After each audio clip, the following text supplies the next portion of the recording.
What a interesting tune. And you know what the funny thing about that song is that both AKA and Ricky Rick are no longer here. That is so interesting. Okay, we have great conversations, 9 to 12 on the show called The Social Impact Show. And we get to chat to amazing people that think about how to drive brand South Africa forward. And I know we've experienced this. We've experienced the work that she does. But it's my pleasure speaking with Laurice Taitz-Buntman, a writer, editor, and urban storyteller whose work has helped shape how people experience Johannesburg. Really, it is. As the founder of Johannesburg In Your Pocket, Laurice has dedicated her career to highlighting the city's complexities, culture, and hidden gems. Laurice, good morning and thanks for joining me. Thank you for having me. You are a storyteller that I found an interesting way to change the way we see Johannesburg, the way we engage with it. Do you think about that often, or was it just, I want to create a project that shows people where to eat, where to go? No, I think the first thing you said it goes a lot deeper than that. I get very frustrated if people say, "Oh, you do that gig guide." Because it's not that; it's so much more. I think my motivation's always been I've always travelled widely. I love being in cities. I've always been interested in how cities package themselves and how people manage to move around them when they visit.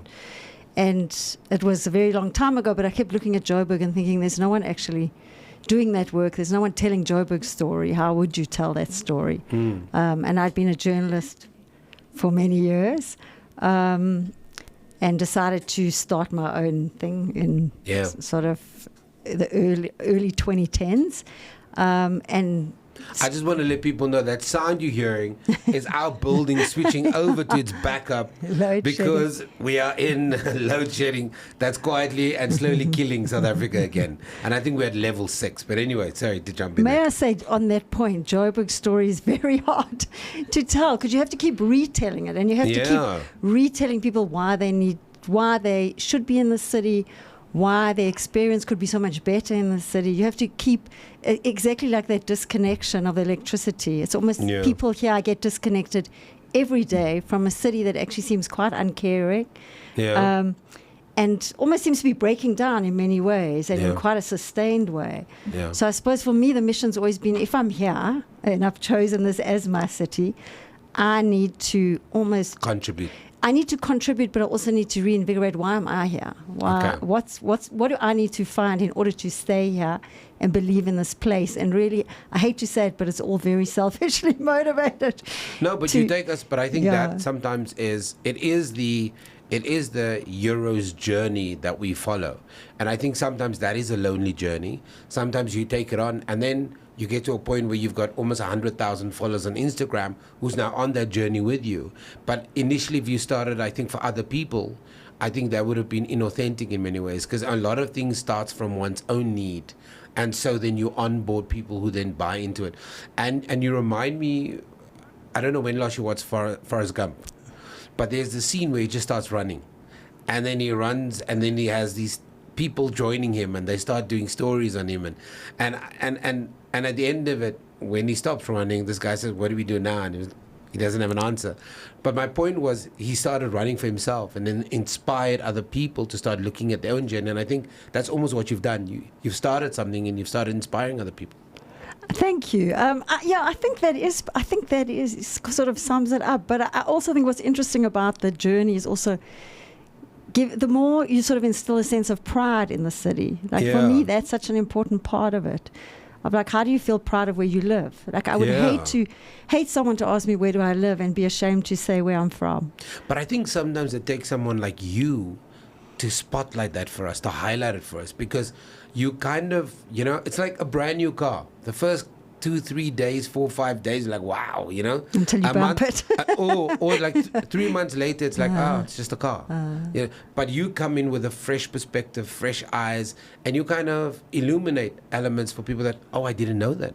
I didn't know their story. Wow, I didn't know that existed. So it's kind of you create these moments where people going, there's something new something interesting about where I live, what's around the corner. And then slowly, I think what we do is we take your hard work and we weave it into our conversations as if we discovered it.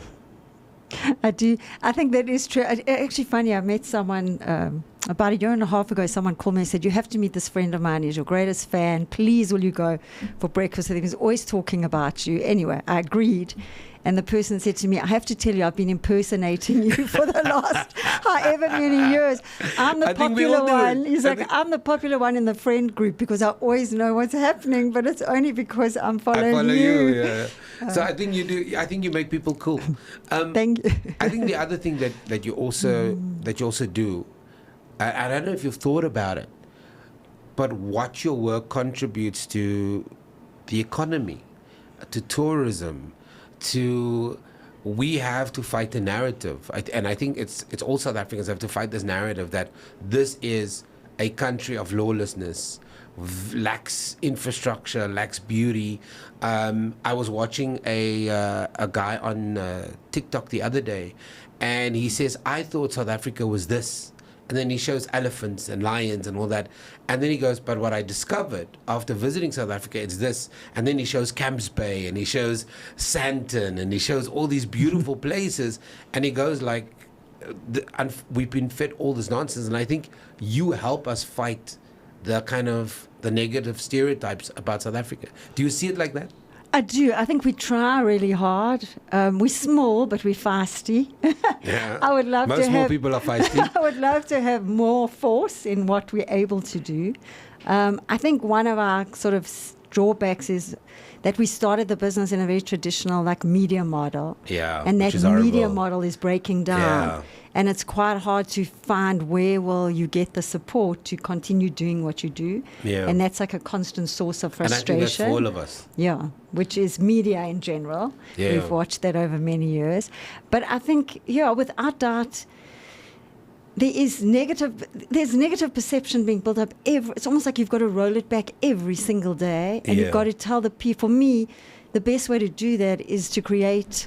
and I suppose you mentioned that it's a series of ambassadors. You need to create an army of ambassadors. You need to give people pride in their own city. Once locals start to believe that, then it's a lot easier to convince anyone else. Yeah.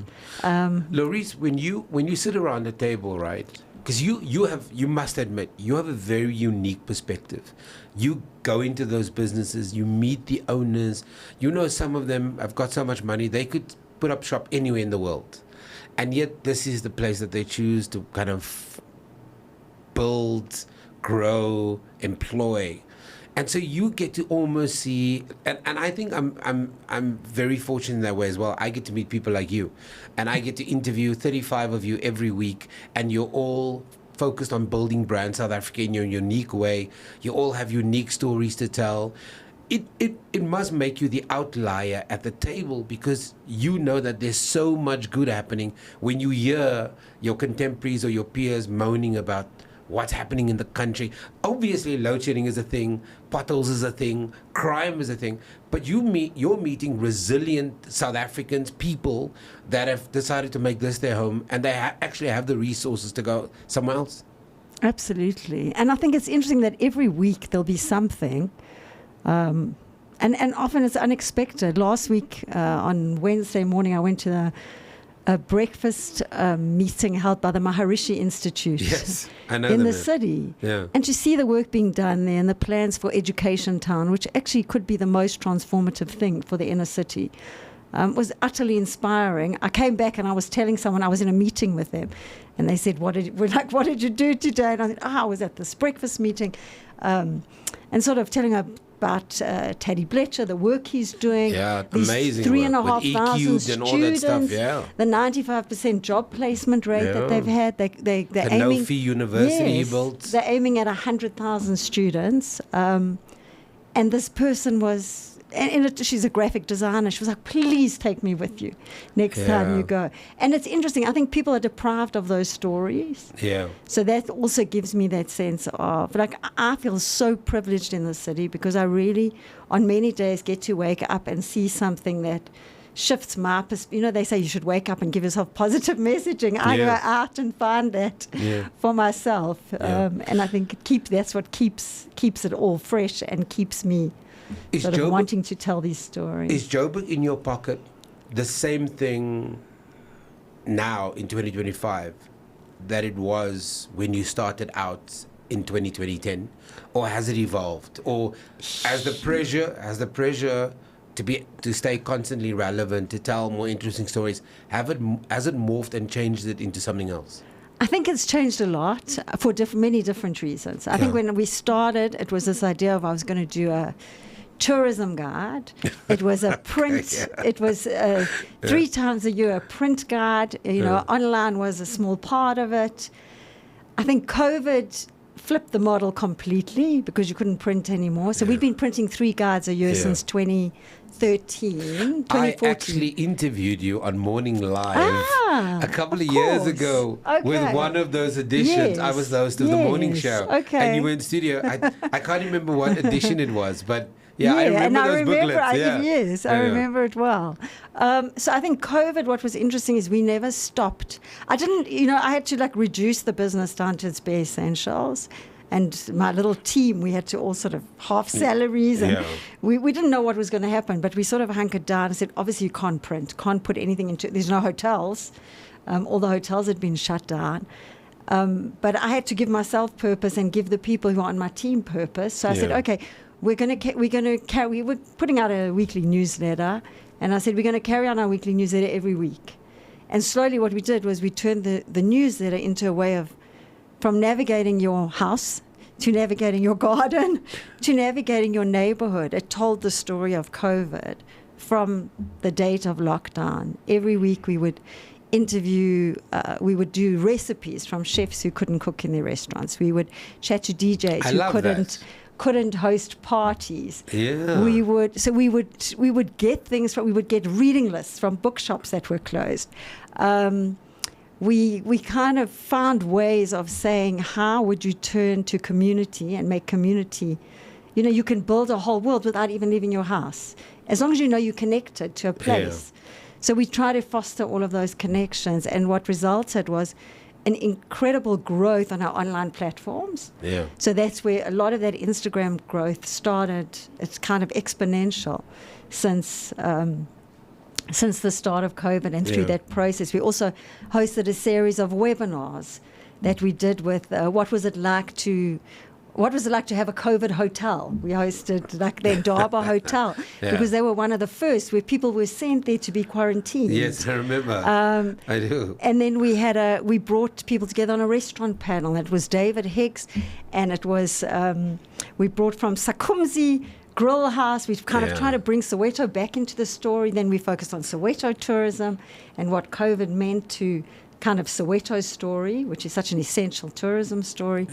So I think in that way also it was also the first time that I was always interested in how do people talk back to you through digital, because it shouldn't be a broadcast model that you're just sending content out all the time and no one's responding. And through COVID, we started to get so many personal messages daily. They would be on our Instagram. There would be emails to us saying thank you and connecting why the person thought that was so important. And it really gave me a sense of the community of Johannesburg in Your Pocket. And it led me onto a different path of also, I had started curating special experiences for people. As sort of ticketed events, also a lot of free events that I've done over time. So I started to do more of those. And that's grown into now we have an annual Jacaranda in Your Pocket program, which is a series of events to highlight Joburg when it's at its most beautiful, where we do walks, we do photo master classes. Each year we focus in different ways. So in many ways we normally think of tourism targeting international tourists. But what you've really done is almost in a way, not to trivialize what you've done, but you've almost taken the short left campaign on steroids and really have gotten local people that do enjoy eating out, that do enjoy finding new spaces. You've kind of brought them a lot closer. I've tried to. I have done that. I think it's interesting because, on so many of our events, I'll ask people where they're from and we'll chat. And you'll find out like so few people actually come from Joburg. So few people feel welcome in the city. So many people live here from elsewhere.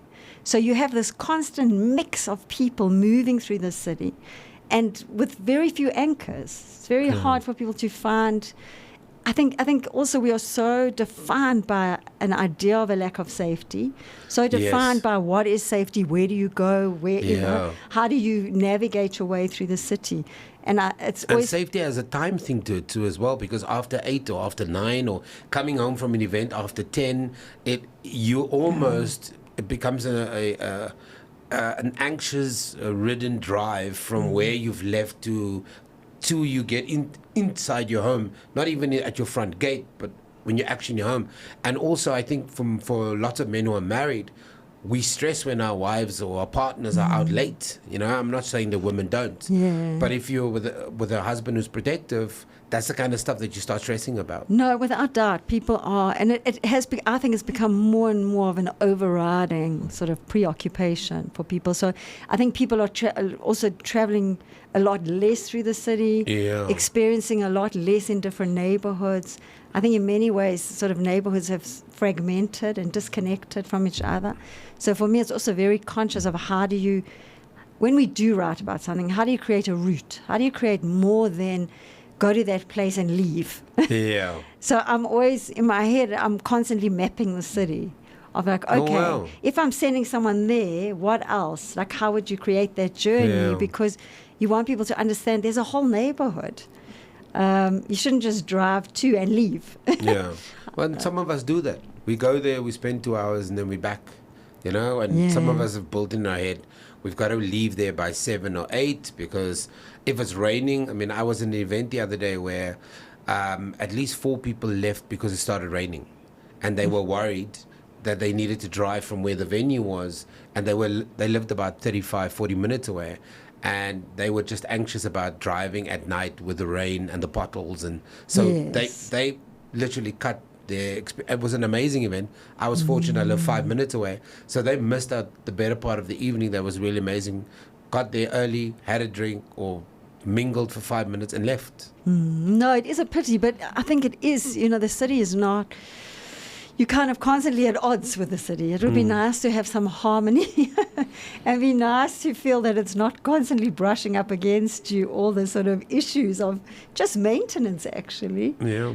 Part of me wants to mobilize just a force to go and fix the streets would be, it's almost like that's the basic that needs to happen. Yeah, and it's almost like people feel better. You almost need people to take over spaces, like, for example, what they did with Maboneng, where they took over the buildings, or you need on Rosebank, where the main kind of intersection is, somebody has taken over that corner there and built a whole bunch of restaurants, a pizzeria, a bar, and then so you almost need people to take over these spaces and then kind of make them safe up to a certain point. What does the future look like for Joburg In Your Pocket? Because it's here, it's been around for so long now, it's a staple diet for many people. How do you, and something interesting you talked about was about innovating this brand, especially with the new media landscape.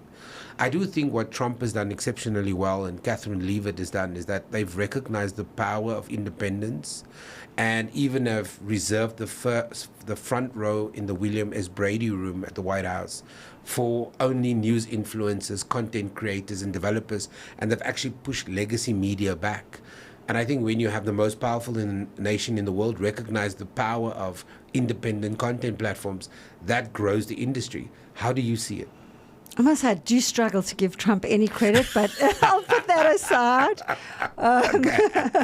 But I do think it is interesting because there is so many different ways, so many different parts of the sort of influence picture. Yeah. And I'm talking about real influence versus someone just arriving at somewhere and getting paid to wear a low-cut dress. I don't like that. That's not the... Yeah. But I do think it is interesting that, media has diversified so hugely, and it is interesting to try and understand what that picture means for even official coverage of if the city had to think of itself as a city.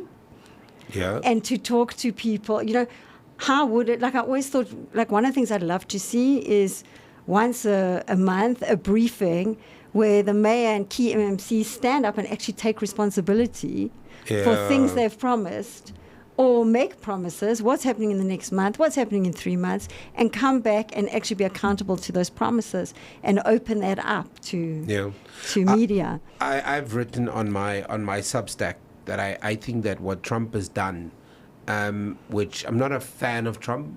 I think a lot of the stuff that he says is rubbish. But I think that what he's done is he is so media friendly now that most leaders actually look pale in comparison to him, because he media briefs about everything. And I think that for the longest time in South Africa, we have had the political parties, the people that we put in power, not take us in their confidence.